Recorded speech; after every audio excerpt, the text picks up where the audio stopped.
सही बच्चों को नमस्कार।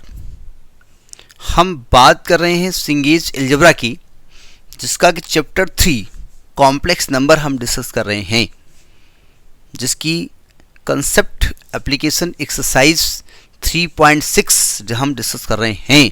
तो देखते हैं उसका नेक्स्ट क्वेश्चन। देखिए सेकेंड क्वेश्चन क्या कह रहा है, पता नहीं क्या कह रहा है, पढ़ लेते हैं। सेकेंड क्वेश्चन कह रहा है कि √3 + i is equal to a + ib into c + id, then find tan inverse b upon e plus tan inverse d upon c।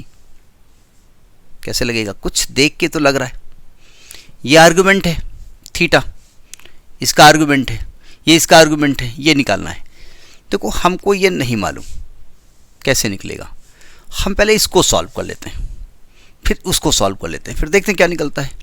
देखो गिवन जो है पहले उसकी बारे में बात करेंगे, चिंता न करिए, एक और मेथड हम बताएंगे।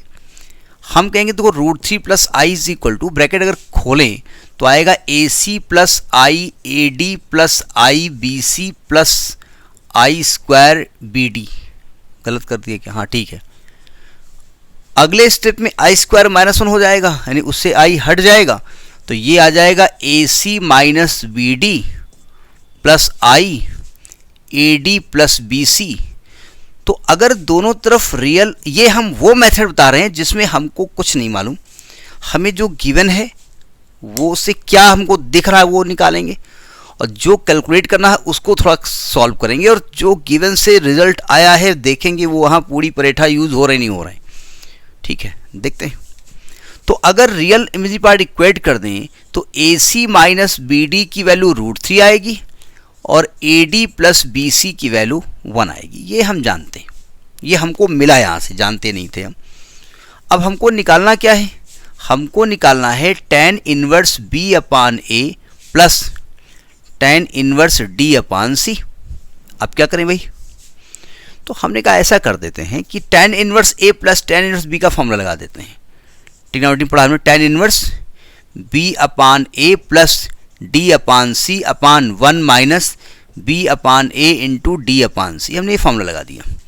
हम इसको बिना अननोन मेथड, हमको मेथड नहीं मालूम है, गिवन और क्या निकालना है उसको कैलकुलेट करके देख रहे हैं कि क्या यूटिलाइज हो रहा है।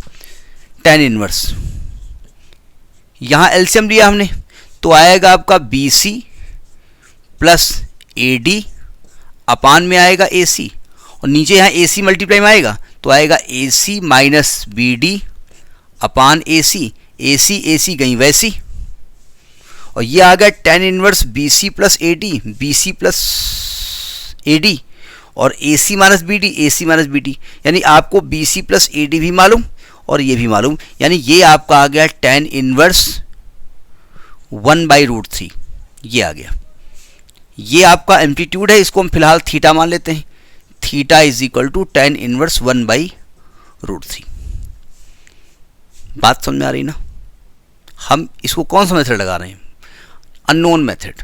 Given what we have to find, given से कैलकुलेट कर लिया, फाइंड वाले को कैलकुलेट कर लिया, और गिवन वाला वहाँ यूज अपने आप हो गया। अब 1/√3 वैल्यू किसकी होती है? तो भाई हम यहाँ पर अगर थीटा निकालेंगे तो आपका 30 डिग्री आएगा, यानी π/6 आएगा। लेकिन क्या केवल tan 30 की वैल्यू 1/√3 होती है? भाई अगर यहाँ से हमको तो थीटा निकालना है, अगर हम देखें तो tan थीटा 1/√3 है, तो आप कहेंगे tan π/6 की वैल्यू होती है √3, 1/√3, tan 30 की वैल्यू होती है। तो क्या tan 30 की वैल्यू ही 1/√3 होती है? तो आप कहेंगे नहीं, tan 180 + 30 की वैल्यू भी वही होती है। तो हम कहेंगे बस, आप कहेंगे नहीं, tan 360 + 30 की वैल्यू भी वही होती है। हम कहें बस, आप कहेंगे नहीं और भी वैल्यू होती है। तो यानी आपको यहाँ जनरलाइज करना पड़ेगा। तो theta is equal to nπ + theta, alpha आपने पढ़ा है, जनरल वैल्यू ऑफ थीटा।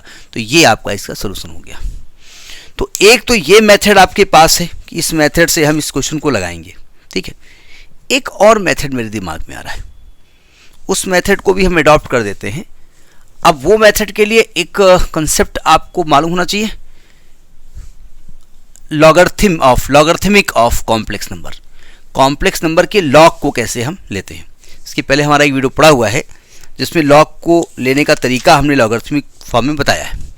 हम क्या करेंगे, हमको मालूम नहीं भैया, चूंकि ये मल्टीप्लाई दिया हुआ था तो हमने कहा इसको अलग कर दो, तो हमने कहा लॉग लिख दो। लॉग ले लो तो √3 plus I is equal to ये आएगा log A plus I B अलग हो गया plus log C plus I D अलग हो गया। मैंने सोचा कि अगर ये फॉर्म यूज़ किया जाए तो क्या होगा, तो हमने log x प्लस वाई निकालना सीखा है, log x प्लस आई वाई निकालना सीखा है। फॉर्मूला आपके पास लॉगरिथमिक फॉर्म आया होगा, log under root X square plus Y square plus I argument of z, ये z है, ये हमने सीखा हुआ है ना, यही है ना, हाँ यही है। तो यानी इसको हम चाहें तो क्या लिख सकते हैं, लिखेंगे log अंडर रूट यानी रियल पार्ट का स्क्वायर प्लस 1 और plus I argument of √3 plus i. अब आप कहेंगे ऐसा है भैया इसको यहीं रहने दो, काहे को लॉग ले रहे हो और टफ पड़ रहा है, छोटा पड़ रहा है, वो मल्टीप्लाई करना ये करना उससे आसान हो जाएगा। इज इक्वल टू इसको करो तो आएगा log under root A square plus B square plus I argument of A plus I B plus यहाँ क्या आएगा log under root of C square plus D square plus I argument of C plus I D, है ना। यहाँ पर argument क्या होता है, यहाँ आर्गूमेंट है tan इनवर्स 1/√3।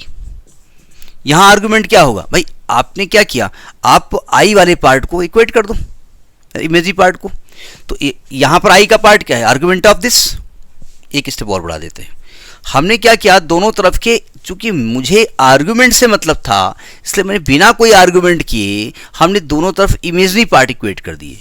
तो इधर क्या आ गया, argument of √3 plus I is equal to argument of A plus I B plus argument of C plus I D.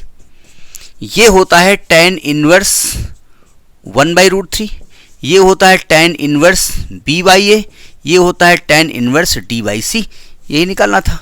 और tan इनवर्स 1/√3 अभी निकाल चुके हैं, n pi plus pi by 6 ये अभी हमने निकाला है, ये लिख दो, इसके नीचे आंसर आ गया। उसको अलग से थीटा मान के आपको निकालना पड़े जैसे अभी हमने बताया, तो ये भी तरीका हो सकता है, वो भी तरीका हो सकता है। अब ये डिपेंड करता है एग्जामिनेशन में हमारे दिमाग में कौन सा तरीका रहता है, तो कर लीजिएगा। Next in the next video, नमस्कार।